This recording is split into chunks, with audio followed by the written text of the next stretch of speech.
Olá, turma, tudo bem? Boa noite a todos. Vamos continuar, a nossa leitura, dar continuidade àquilo que a gente tem feito aqui todos os dias, Graças a Deus.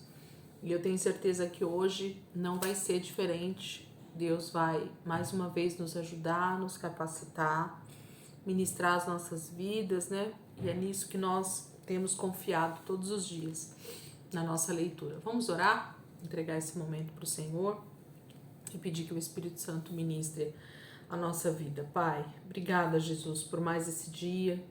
Hoje, sexta-feira, Pai, dia 9 de setembro, e nós mais uma vez, Senhor, estamos aqui juntos, unidos, Pai, nesse período de oração, nesse período de leitura, crendo que o Senhor mais uma vez vai nos ajudar, nos capacitar, ministrar as nossas vidas e o nosso coração, nos dando discernimento na Tua palavra, Senhor, nos ensinando as Escrituras através do Espírito Santo. Obrigada, Jesus, por esse momento precioso, por essas horas que nós passamos juntos aqui com a Tua palavra. Obrigada, Senhor. Fica conosco nessa noite, ministra a minha vida e ministra a vida dos meus irmãos, Pai. Para a honra e glória do Teu nome, nós Te louvamos e Te agradecemos em nome de Jesus. Amém? Glória a Deus. Ontem nós terminamos o livro de Esther, Um livro maravilhoso, com uma história de livramento fantástico para o povo de Israel. E durante toda a história da humanidade, o Senhor tem livrado o seu povo, graças a Deus. Hoje a gente começa com alguns acontecimentos, desse momento da história. Lembrando que nós estamos por volta do ano 470 a.C., Então, nesse momento, nasce o filósofo Sócrates, no ano 470 aproximadamente, antes de Cristo. Nós temos também o nascimento de Abiúde, que vai ser um homem extremamente usado nessa geração agora. Nasceu no ano 467 aproximadamente, antes de Cristo. E o reinado de Artaxerxes I, rei da Pérsia, que acontece entre o ano 464 e o ano 424. Então, nós temos 40 anos aí desse reinado de Artaxerxes I, que é o rei da Pérsia. Esdras prepara-se para retornar a Jerusalém. Então, nós começamos aqui o livro de Esdras, capítulo 7, é o comissionado por Artaxerxes, ele é nesse momento. Esdras, capítulo 7, a partir do versículo 11, nós vamos ler. Diz assim, Esdras 7, 11. Esta é uma cópia da carta que o rei Artaxerxes entregou ao sacerdote e escriba Esdras, conhecedor dos mandamentos e decretos do Senhor para Israel. Artaxerxes, rei dos reis, ao sacerdote Esdras, escriba da lei do Deus dos céus, paz e prosperidade. Estou decretando que qualquer israelita em meu reino, inclusive dentre os sacerdotes e levitas, que desejar ir a Jerusalém, com você poderá fazê-lo. Você está sendo enviado pelo rei e por seus 7 conselheiros para fazer uma investigação em Judá e em Jerusalém com respeito à lei do seu Deus, que está nas suas mãos. Além disso, você levará a prata e o ouro que o rei e os seus conselheiros voluntariamente ofereceram ao Deus de Israel, cuja habitação está em Jerusalém. Além de toda a prata e todo o ouro que você receber da província da Babilônia, como também as ofertas voluntárias do povo e dos sacerdotes para o templo do Deus deles em Jerusalém. Com esse dinheiro, compre novilhos, carneiros, cordeiros e o que for necessário para suas ofertas de cereal e de bebida, e sacrifique-os no altar do templo do seu Deus em Jerusalém. Você e seus irmãos poderão fazer o que acharem melhor com o restante da prata e do ouro, de acordo com a vontade do seu Deus. Entregue ao Deus de Jerusalém todos os utensílios que foram confiados a você para o culto no templo do seu Deus, e todas as demais despesas necessárias com relação ao templo de seu Deus serão pagos pelo tesouro real. Agora eu, o rei Artaxerxes, ordeno a todos os tesoureiros do território situado a oeste do Eufrates que forneçam tudo o que lhe solicitar o sacerdote Esdras, escriba da lei do Deus dos céus, até 3,5 toneladas de prata, 100 tonéis de trigo, 10 barris de vinho, 10 barris de azeite de oliva e sal à vontade. Tudo o que o Deus dos céus tenha prescrito, que se faça com presteza para o templo do Deus dos céus, para que a sua ira não venha contra o império do rei e dos seus descendentes. Saibam também que vocês não têm autoridade para exigir impostos, tributos ou taxas de nenhum sacerdote, levita, cantor, porteiro, servidor do templo e de nenhum dos que trabalham nesse templo de Deus. E você, Esdras, com a sabedoria que o seu Deus lhe deu, nomeie magistrados e juízes para ministrarem a justiça a todo o povo do território situado a oeste do Eufrates, a todos os que conhecem as leis do seu Deus, e aos que não as conhecem você deverá ensiná-las. Aquele que não obedecer à lei do Deus de vocês e à lei do rei, seja punido com a morte, ou com o exílio, ou com o confisco de bens, ou com a prisão.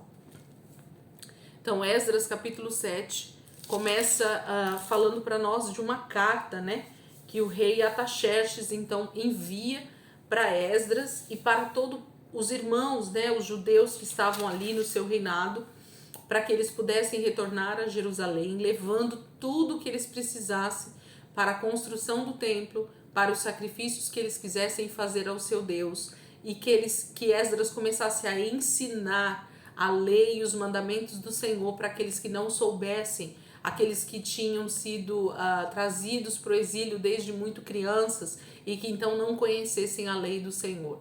Porque Artaxerxes estava sendo impulsionado pelo próprio Deus nesse momento a ser benevolente, a agir em favor de Israel, do povo judeu. Então ele faz esse comissionamento a Esdras e diz o que ele deve fazer e dá todo o recurso financeiro necessário para essa viagem para Jerusalém e para a reconstrução então de tudo que eles precisassem fazer ali. Ação de graças de Esdras. Esdras capítulo 7, versículo 27 e 28. Bendito seja o Senhor, o Deus de nossos antepassados, que pôs no coração do rei o propósito de honrar desta maneira o templo do Senhor em Jerusalém, e que por sua bondade favoreceu-me perante o rei, seus conselheiros e todos os seus altos oficiais.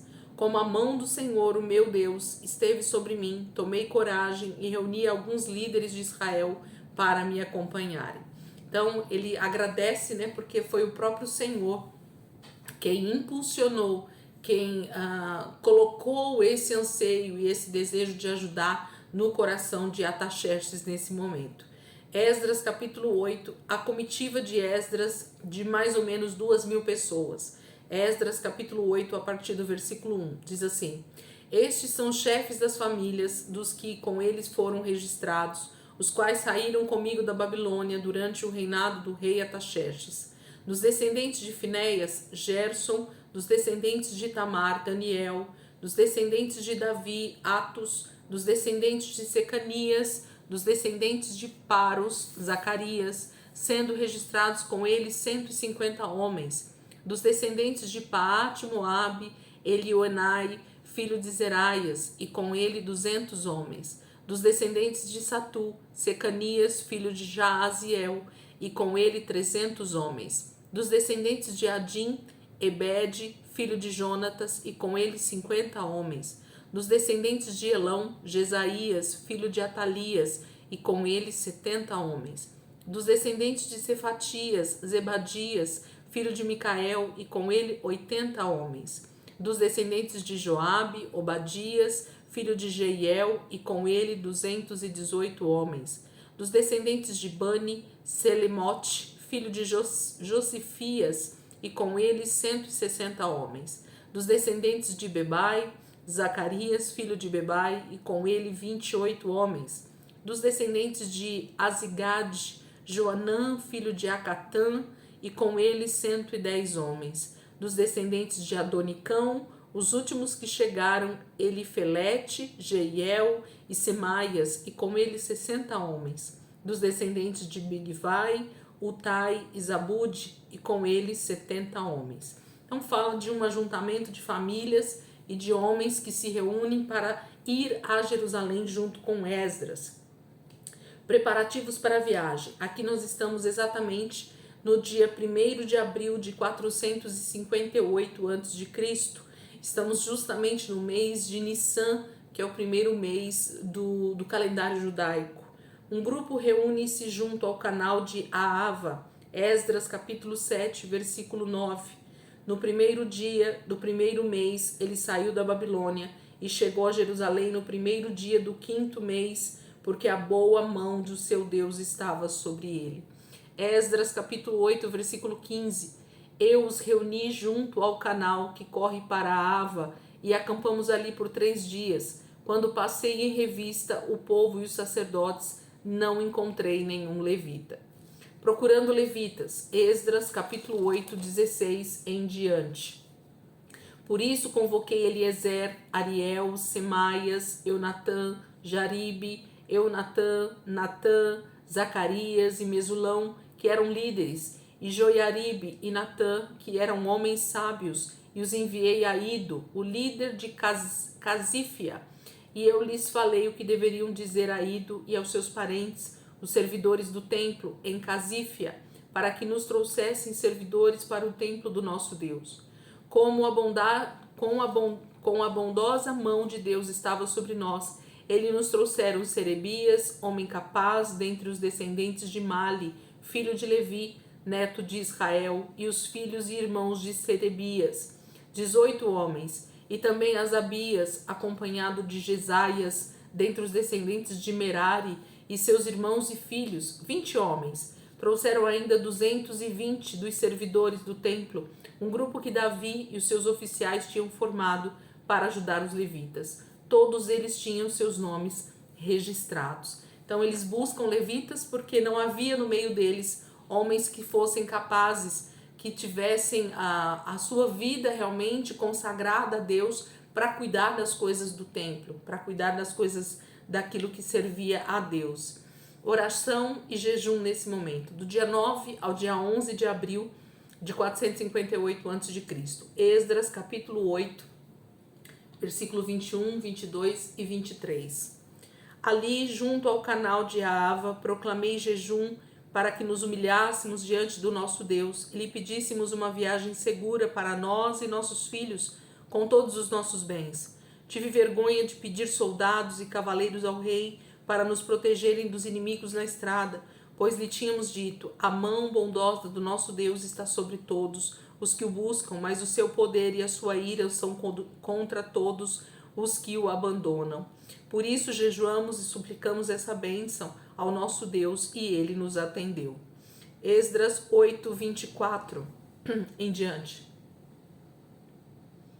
Depois separei 12 dos principais sacerdotes, a saber, Serebias, Asabias e 10 dos seus irmãos, e pesei diante deles a oferta de prata e de ouro e os utensílios que o rei, seus conselheiros, seus oficiais e todo Israel ali presente tinham doado para a casa do nosso Deus. Pesei e entreguei-lhes 22.750 quilos de prata, 3,5 toneladas de utensílios de prata, 3,5 toneladas de ouro, 20 tigelas de ouro pesando 8,5 quilos e 2 utensílios finos de bronze polido, tão valiosos como se fossem de ouro.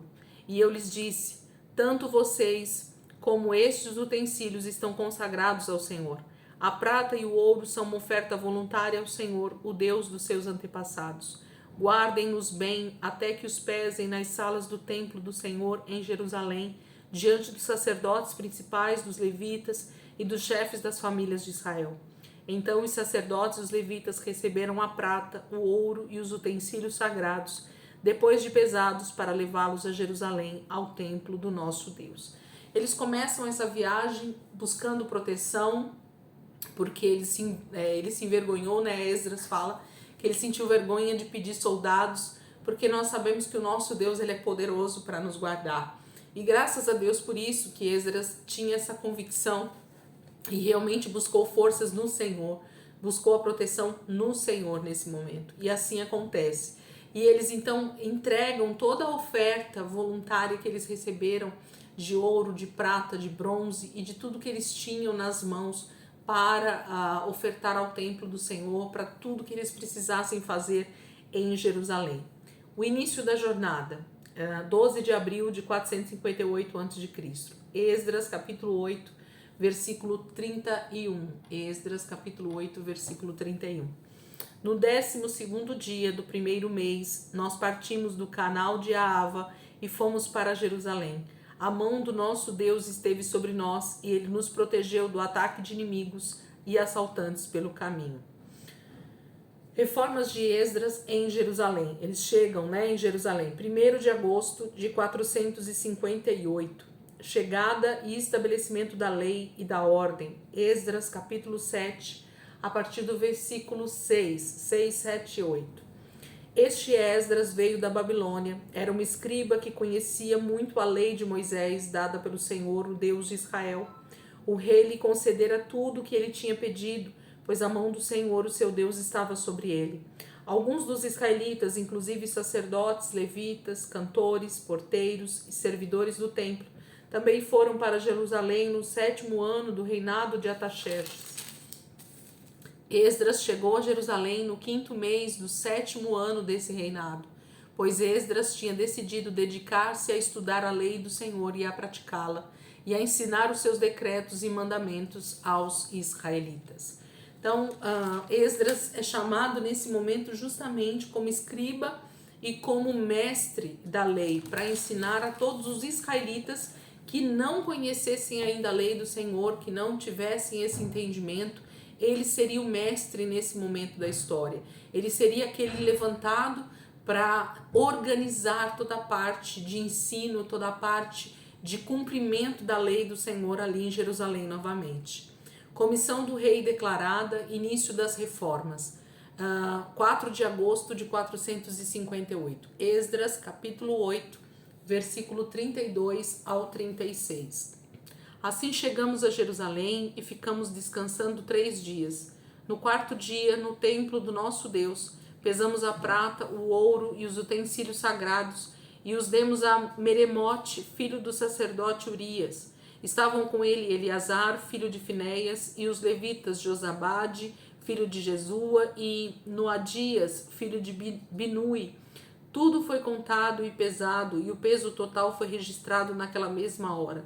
Então os exilados que tinham voltado do cativeiro sacrificaram holocaustos ao Deus de Israel, 12 touros em favor de todo Israel, 96 carneiros, 77 cordeiros e como oferta pelo pecado 12 bodes.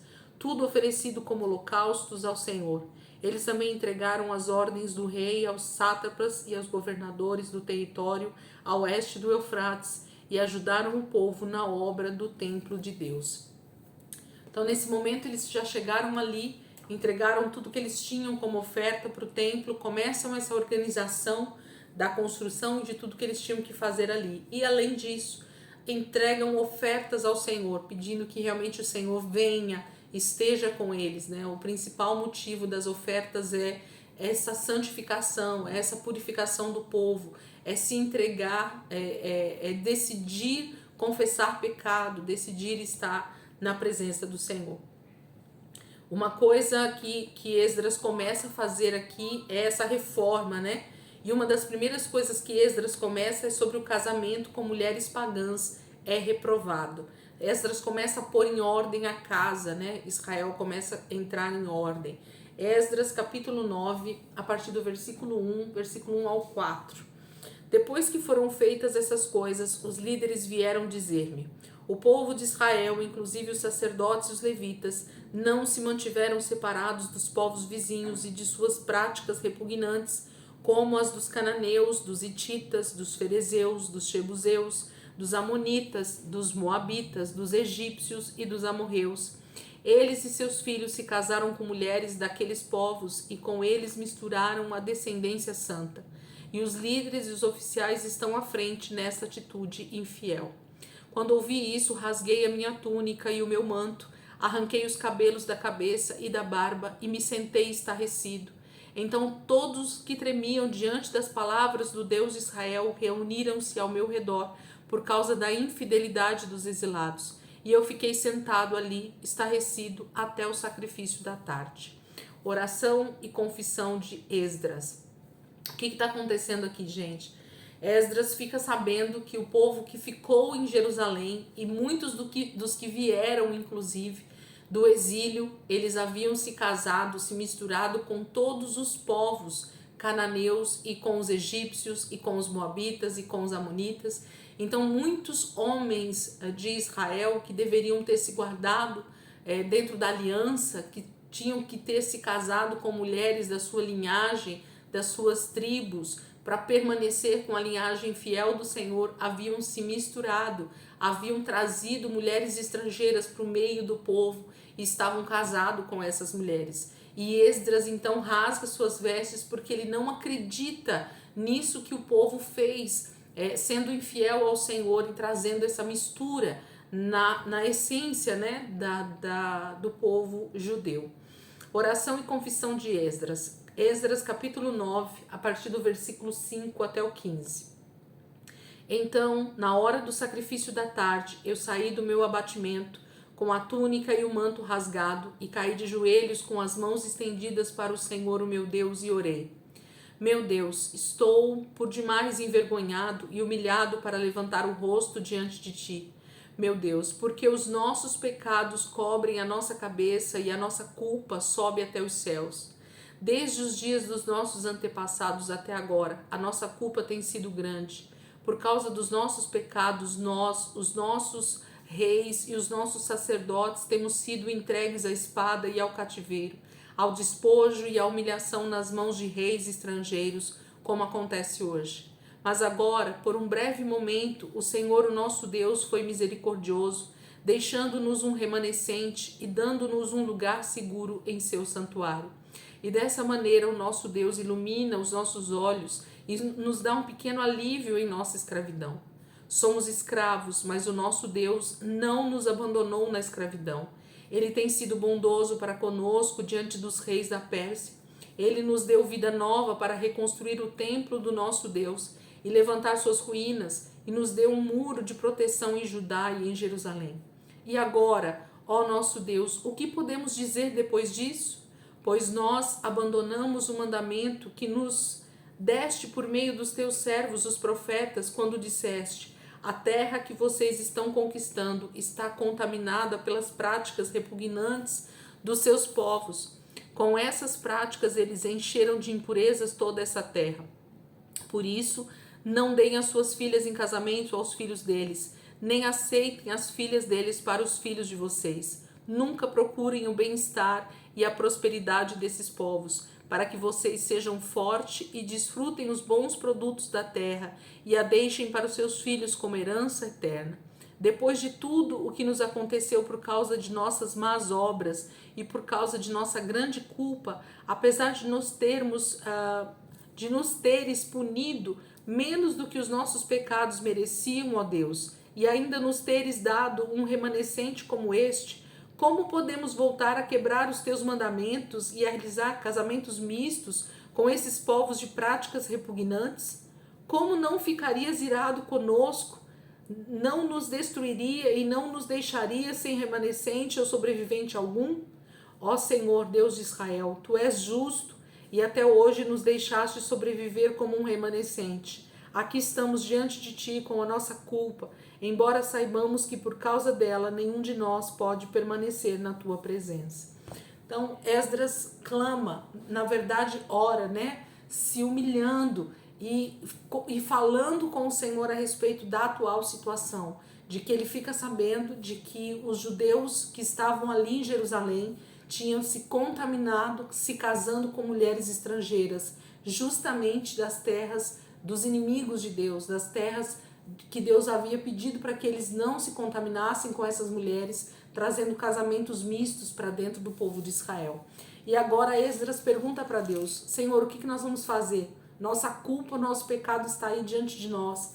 O que nós devemos fazer? Ele ora então pedindo discernimento para Deus e pedindo perdão, justamente confessando esse pecado de Israel nesse momento.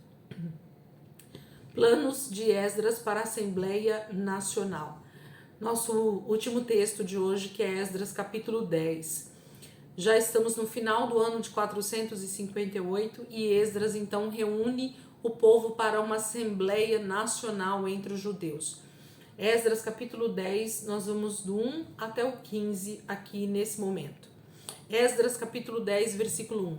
Enquanto Esdras estava orando e confessando, chorando, prostrado diante do templo de Deus. Uma grande multidão de israelitas, homens, mulheres e crianças, reuniram-se em volta dele. Eles também choravam amargamente. Então Secanias, filho de Jeiel, um dos descendentes de Elão, disse a Esdras: Fomos infiéis ao nosso Deus quando nos casamos com mulheres estrangeiras procedentes dos povos vizinhos. Mas, apesar disso, ainda há esperança para Israel.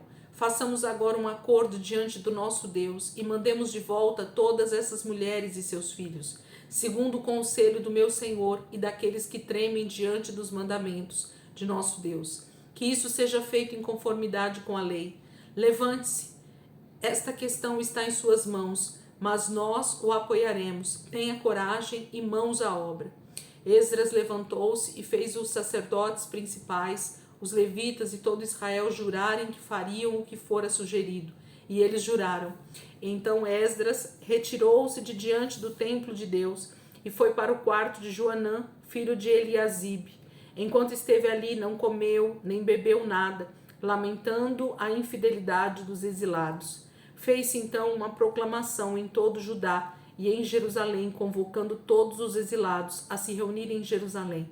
Os líderes e as demais autoridades tinham decidido que aquele que não viesse no prazo de 3 dias perderia todos os seus bens e seria excluído da comunidade dos exilados. No prazo de 3 dias, todos os homens de Judá e de Benjamim tinham se reunido em Jerusalém, e no 20º dia do 9º mês, todo o povo estava sentado na praça que ficava diante do templo de Deus. Todos estavam profundamente abatidos por causa da reunião e também porque chovia muito. Então o sacerdote Esdras levantou-se e lhe disse: Vocês têm sido infiéis, vocês se casaram com mulheres estrangeiras, aumentando a culpa de Israel. Agora confessem seu pecado ao Senhor, o Deus dos seus antepassados, e façam a vontade dele. Separem-se de povos vizinhos e das suas mulheres estrangeiras. A comunidade toda respondeu em alta voz: Você está certo, devemos fazer o que você diz. Mas há muita gente aqui, e esta é a estação das chuvas, por isso não podemos ficar do lado de fora. Além disso, essa questão não pode ser resolvida em 1 dia ou 2, pois foram muitos os que assim pecaram. Que os nossos líderes decidam por toda a Assembleia. Depois que cada homem de nossas cidades que se casou com mulher estrangeira venha numa data marcada, acompanhado dos líderes e juízes de cada cidade, para que se afaste de nós o furor da ira do nosso Deus por causa desse pecado.